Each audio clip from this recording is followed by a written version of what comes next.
கர்த்தர் நல்லவர், எப்போவுமே நன்மை செய்கிறவர். அவர் உங்களுக்கு நல்லவராகத்தான் இருக்கிறார். சில சமயம் நினைக்கிறேன், இல்லை ஆண்டவர் நல்லவராக இருந்தால் எனக்கே இப்படி நடக்கணும், ஏன்னா என் ஜெபத்துக்கு என் பதில் வர மாட்டேங்குது, எனக்கே அந்த தீமை நடக்கணும், நான் அவரை தான் நான் நம்புகிறேன், அவரை விசுவாசிக்கிறேன், அவர் மேலே அன்பாக இருக்கிறேன், பிறகு நன்மையான காரியம் நடக்க மாட்டேங்குது, தீமையாக தான் நடக்குது அப்படின்னு நினைக்கிறீங்களா? ஆண்டவருக்கு தீமை செய்ய தெரியாது. அவர் எப்பவுமே நல்லவர், நன்மை செய்கிறவர்.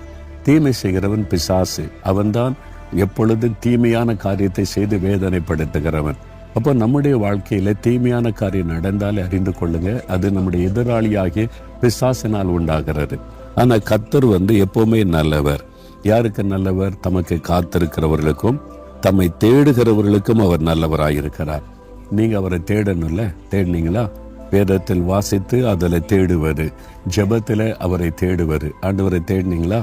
தினமும் அவரை தேடணும், தினமும் அவருடைய சமூகத்தில் காத்திருக்கணும்.